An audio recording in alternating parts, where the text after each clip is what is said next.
Hi hello ನಮಸ್ತೆ ಎಲ್ಲರಿಗೂ. ಎಲ್ಲರೂ ಹೇಗಿದ್ದೀರಾ? ಇವತ್ತು ನೋಡಿ ನಾನೊಂದು 2 kg ಚಿಕನ್ ಸುಕ್ಕ ಮಾಡಿದ್ದೇನೆ. ಅದು ಕೂಡ ಬಾಯ್ಲರ್ ಕೋಳಿಯಿಂದ ನಾನು ಚಿಕನ್ ಸುಕ್ಕ ಮಾಡಿರೋದು. ಮಾಡಲಿಕ್ಕೆ ತುಂಬ ಈಸಿ ಉಂಟು, ಹಾಗೆಯೇ ತುಂಬ ಟೇಸ್ಟಿಯಾಗಿ ಕೂಡ ಬಂದಿದೆ. ಬನ್ನಿ ಇವಾಗ ಇದನ್ನು ಯಾವ ರೀತಿ ಮಾಡೋದಂತ ಹೇಳಿ ನೋಡುವ.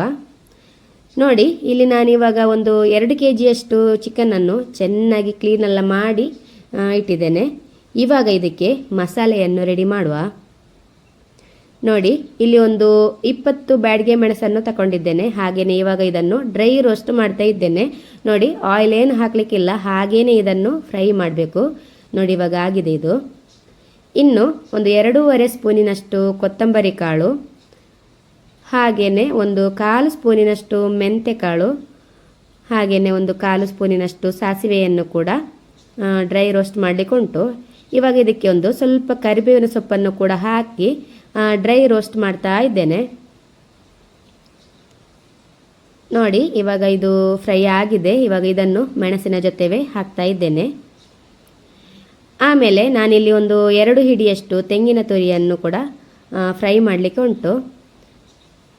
ನೋಡಿ ಇದಕ್ಕೆ ಇವಾಗ ಒಂದು ಅರ್ಧ ಈರುಳ್ಳಿಯನ್ನು ಕೂಡ ಹಾಕ್ತಾ ಇದ್ದೇನೆ. ಹಾಗೆಯೇ ಸ್ವಲ್ಪ ಜಜ್ಜಿದ ಬೆಳ್ಳುಳ್ಳಿಯನ್ನು ಕೂಡ ಇವಾಗ ಹಾಕ್ತಾ ಇದ್ದೇನೆ. ನೋಡಿ ಇನ್ನಿದನ್ನು ಸ್ವಲ್ಪ ಹೊತ್ತು ಫ್ರೈ ಮಾಡುವ. ನೋಡಿ ತೆಂಗಿನ ತುರಿಯನ್ನು ಸ್ವಲ್ಪ ಹೊತ್ತು ಫ್ರೈ ಮಾಡಿದ ನಂತರ ಇದಕ್ಕೆ ಸ್ವಲ್ಪ ಕರಿಬೇವಿನ ಸೊಪ್ಪನ್ನು ಇವಾಗ ಹಾಕ್ತಾ ಇದ್ದೇನೆ.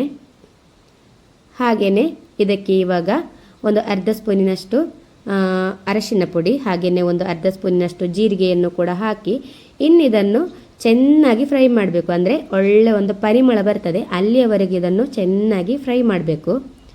ನೋಡಿ ಇವಾಗ ಒಳ್ಳೆ ರೀತಿಯಲ್ಲಿ ಇದು ಫ್ರೈ ಆಗಿದೆ. ನೋಡಿ ಇಷ್ಟಾದರೆ ಸಾಕು.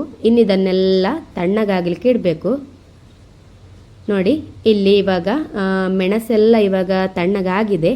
ಇದಕ್ಕೆ ಇವಾಗ ಒಂದು 1/4 ಸ್ಪೂನಿನಷ್ಟು ಅರಶಿನ ಪುಡಿಯನ್ನು ಹಾಕ್ತಾ ಇದ್ದೇನೆ. ಹಾಗೆಯೇ ಒಂದು ತುಂಡು ಚಕ್ಕೆ, ಹಾಗೆಯೇ ಸ್ವಲ್ಪ ಹುಳಿ, ಇಷ್ಟನ್ನು ಹಾಕಿ ಇದನ್ನುಂಟಲ್ಲ ಗ್ರೈಂಡ್ ಮಾಡಬೇಕು, ನೈಸಾಗಿ ಗ್ರೈಂಡ್ ಮಾಡಬೇಕು. ಹಾಗೆಯೇ ನಾನಿಲ್ಲಿ ಒಂದು 2 ಈರುಳ್ಳಿ, ಒಂದು ಟೊಮೆಟೊ, ಒಂದು 3 ಕಾಯಿ ಮೆಣಸು, ಒಂದು ತುಂಡು ಶುಂಠಿಯನ್ನೆಲ್ಲ ಕಟ್ ಮಾಡಿ ರೆಡಿ ಮಾಡಿ ಇಟ್ಟಿದ್ದೇನೆ. ಹಾಗೆಯೇ ಇಲ್ಲಿ ಒಂದು ನಾನು ದೊಡ್ಡ ಪಾತ್ರೆಯನ್ನು ಇಟ್ಟಿದ್ದೇನೆ. ಅದಕ್ಕೆ ಇವಾಗ ತೆಂಗಿನ ಎಣ್ಣೆಯನ್ನು ಹಾಕ್ತಾ ಇದ್ದೇನೆ. ಆಮೇಲೆ ನಾನು ಇದಕ್ಕೆ 1 ಸ್ಪೂನಿನಷ್ಟು ತುಪ್ಪವನ್ನು ಕೂಡ ಹಾಕ್ತಾ ಇದ್ದೇನೆ. ಹಾಗೆಯೇ ತುಪ್ಪ ಮತ್ತು ಎಣ್ಣೆ ಬಿಸಿ ಆದಾಗ ನೋಡಿ ಕಟ್ ಮಾಡಿದ 2 ಈರುಳ್ಳಿಯನ್ನು ಕೂಡ ಇವಾಗ ಹಾಕ್ತಾ ಇದ್ದೇನೆ. ಹಾಗೆಯೇ ಇವಾಗ ಇದನ್ನು ಸ್ವಲ್ಪ ಹೊತ್ತು ಫ್ರೈ ಮಾಡಬೇಕು. ನೋಡಿ ಈರುಳ್ಳಿ ಸ್ವಲ್ಪ ಸಾಫ್ಟ್ ಆದ ನಂತರ ಇದಕ್ಕೆ ನಾನು ಕಟ್ ಮಾಡಿದ ಶುಂಠಿಯನ್ನು ಕೂಡ ಇವಾಗ ಸೇರಿಸ್ತಾ ಇದ್ದೇನೆ. ನೋಡಿ ಇದು ಕೂಡ ಸ್ವಲ್ಪ ಹೊತ್ತು ಫ್ರೈ ಆಗಬೇಕು. ನೋಡಿ ಇದೆರಡು ಸ್ವಲ್ಪ ಹೊತ್ತು ಫ್ರೈ ಆದ ನಂತರ ಇದಕ್ಕೆ ಕಟ್ ಮಾಡಿದ ಟೊಮೆಟೊ ಮತ್ತು ಕಾಯಿ ಮೆಣಸನ್ನು ಕೂಡ ಇವಾಗ ಸೇರಿಸ್ತಾ ಇದ್ದೇನೆ. ನೋಡಿ ಇನ್ನು ಟೊಮೆಟೊ ಕೂಡ ಒಳ್ಳೆ ರೀತಿಯಲ್ಲಿ ಇನ್ನು ಸಾಫ್ಟ್ ಆಗೋವರೆಗೂ ಇದನ್ನು ಒಳ್ಳೆ ರೀತಿಯಲ್ಲಿ ಫ್ರೈ ಮಾಡಬೇಕು. ನೋಡಿ ಇವಾಗ ಎಲ್ಲವೂ ಫ್ರೈ ಆಗಿದೆ. ಇವಾಗ ಚಿಕನನ್ನು ಆ್ಯಡ್ ಮಾಡ್ತಾ ಇದ್ದೇನೆ. ಒಳ್ಳೆ ರೀತಿಯಲ್ಲಿ ಇದನ್ನು ಮಿಕ್ಸ್ ಮಾಡುವ. ನೋಡಿ ಇವಾಗ ಒಳ್ಳೆ ರೀತಿಯಲ್ಲಿ ಇದು ಮಿಕ್ಸ್ ಆಗಿದೆ.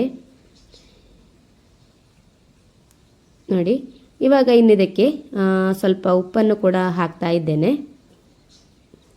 ಉಪ್ಪೆಲ್ಲ ಹಾಕಿ ಕೂಡ ಒಮ್ಮೆ ಒಳ್ಳೆ ರೀತಿಯಲ್ಲಿ ಇದನ್ನು ಮಿಕ್ಸ್ ಮಾಡುವ. ಹಾಗೆಯೇ ಎಲ್ಲವೂ ಒಳ್ಳೆ ರೀತಿಯಲ್ಲಿ ಮಿಕ್ಸ್ ಆದ ನಂತರ ಇದನ್ನು ಮುಚ್ಚಿ 1 ಹಬೆ ಬರಲು ಬೇಯಿಸಿದರೆ ಆಯಿತು. ನೋಡಿ ಇವಾಗ ಎಲ್ಲ ಮಿಕ್ಸ್ ಆಗಿದೆ. ಇವಾಗ ನಾನು ಇದನ್ನು ಮುಚ್ಚಿಡ್ತಾ ಇದ್ದೇನೆ. ನೋಡಿ ಇಲ್ಲಿ ಇವಾಗ 1 ಹಬೆ ಬಂದಿದೆ. ಈ ಟೈಮಲ್ಲಿ ನಾವು ಗ್ರೈಂಡ್ ಮಾಡಿಟ್ಟಂತಹ ಮೆಣಸಿನ ಮಸಾಲೆಯನ್ನು ಇವಾಗ ಸೇರಿಸ್ತಾ ಇದ್ದೇನೆ. ನೋಡಿ ಇದಕ್ಕೆ ನೀರೇನು ಹಾಕಲಿಕ್ಕಿಲ್ಲ, ಅಂದರೆ ಚಿಕನಲ್ಲೇ ಸ್ವಲ್ಪ ನೀರು ಬರ್ತದೆ. ನೀರೇನಾದರೂ ಬೇಕಿದ್ರೆ ಸ್ವಲ್ಪ ಒಂದು ಅರ್ಧ ಲೋಟದಷ್ಟು ಮಾತ್ರ ಸೇರಿಸಿದರೆ ಸಾಕು. ನೋಡಿ ಇವಾಗ ಒಳ್ಳೆ ರೀತಿಯಲ್ಲಿ ಇದನ್ನು ಮಿಕ್ಸ್ ಮಾಡುವ. ಮೆಣಸಿನ ಮಸಾಲೆ ಎಲ್ಲ ಚಿಕನಿಗೆ ಒಳ್ಳೆ ರೀತಿಯಲ್ಲಿ ಹಿಡಿಬೇಕು. ನೋಡಿ ಇಲ್ಲಿ ನಾನು ಚೆನ್ನಾಗಿ ಇದನ್ನು ಮಿಕ್ಸ್ ಮಾಡಿದ್ದೇನೆ. ಇವಾಗ ಇನ್ನಿದನ್ನು ಮುಚ್ಚಿ ಬೇಯಿಸಬೇಕು. ನೋಡಿ ಒಂದು ಒಳ್ಳೆ ಒಂದು ಕುದಿ ಬರ್ತದೆ, ಅಲ್ಲಿಯವರೆಗೆ ಇದನ್ನು ಮುಚ್ಚಿಟ್ರೆ ಆಯಿತು.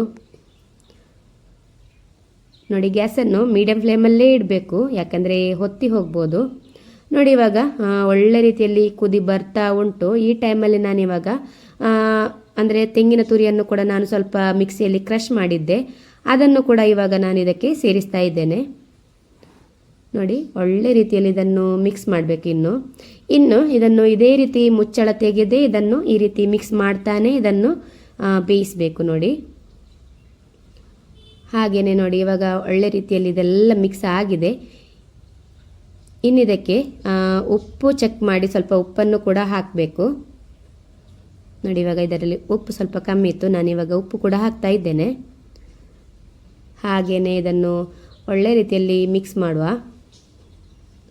ನೋಡಿ ಪರಿಮಳ ಅಂತೂ ಘಮ ಘಮ ಅಂತ ಬರ್ತಾ ಉಂಟು, ತುಂಬ ಟೇಸ್ಟಿಯಾಗಿ ಬರ್ತದೆ ಈ ರೀತಿ ಚಿಕನ್ ಸುಕ್ಕ ಮಾಡಿದ್ರಂತೂ. ನೋಡಿ ಇವಾಗ ಇದು ರೆಡಿ ಆಗಿದೆ. ಇದೇ ಥರ ಒಂದು 5 ನಿಮಿಷ ಇದನ್ನು ಮಿಕ್ಸ್ ಮಾಡ್ತಾನೆ ಫ್ರೈ ಮಾಡಿದರೆ ಆಯಿತು. ಅಂದರೆ ತೆಂಗಿನ ತುರಿಯ ಹಸಿ ವಾಸನೆ ಎಲ್ಲ ಹೋಗ್ತದಲ್ಲ, ಹಾಗೆ ಇದನ್ನು ನೋಡಿ ಇನ್ನು ಮುಚ್ಚಿ ಗ್ಯಾಸನ್ನು ಆಫ್ ಮಾಡಿದರೆ ಆಯಿತು. ಇವಾಗ ನೋಡಿ ನಾನು ಸ್ವಲ್ಪ ಸಮಯದ ನಂತರ ಇದನ್ನು ಸರ್ವ್ ಮಾಡ್ತಾ ಇದ್ದೇನೆ. ತುಂಬ ಟೇಸ್ಟಿಯಾಗಿರುವ ಚಿಕನ್ ಸುಕ್ಕ ಅಂತೂ ರೆಡಿಯಾಗಿದೆ. ನೀರು ದೋಸೆಗೆ, ಆಮೇಲೆ ರೊಟ್ಟಿಗೆ ಎಲ್ಲದಕ್ಕೂ ಇದು ಸೂಪರಾಗಿ ಬರ್ತದೆ. ಖಂಡಿತ ನೀವು ಒಮ್ಮೆ ಇದನ್ನು ಟ್ರೈ ಮಾಡಿ ನೋಡಿ. ಹಾಗೆಯೇ ಮಾಡಲಿಕ್ಕೂ ಕೂಡ ನೋಡಿ ಎಷ್ಟು ಈಸಿಯಾಗಿ ಉಂಟು. ನೋಡಿ ನೋಡುವಾಗಲೇ ನಿಮಗೆ ಗೊತ್ತಾಗ್ಬೋದು ಈ ಚಿಕನ್ ಸುಕ್ಕ ಯಾವ ರೀತಿ ಬಂದಿದೆ ಅಂತ ಹೇಳಿ. ಹಾಗೆಯೇ ನಿಮಗೆ ಈ ವಿಡಿಯೋ ಏನಾದರೂ ಇಷ್ಟ ಆದರೆ, ನನ್ನ ರೆಸಿಪಿ ಕೂಡ ನಿಮಗೆ ಇಷ್ಟ ಆದರೆ ಒಂದು ಲೈಕ್ ಮಾಡಿ, ಹಾಗೆಯೇ ನಿಮ್ಮ ಫ್ರೆಂಡ್ಸ್ ಜೊತೆ ಶೇರ್ ಮಾಡಿ, ಕಮೆಂಟ್ ಮಾಡಿ, ಹಾಗೆಯೇ ನನ್ನ ಚಾನಲ್ಗೆ ಸಬ್ಸ್ಕ್ರೈಬ್ ಕೂಡ ಮಾಡಿ ಅಂತ ಕೇಳ್ತಾ ನಾನಿನ್ನು ನಿಮಗೆ ನೆಕ್ಸ್ಟ್ ಒಂದು ಒಳ್ಳೆ ವಿಡಿಯೋದಲ್ಲಿ ಸಿಗ್ತೇನೆ. ಅಲ್ಲಿಯವರೆಗೂ ಎಲ್ಲರಿಗೂ ಟೇಕ್ ಕೇರ್, ಬಾಯ್.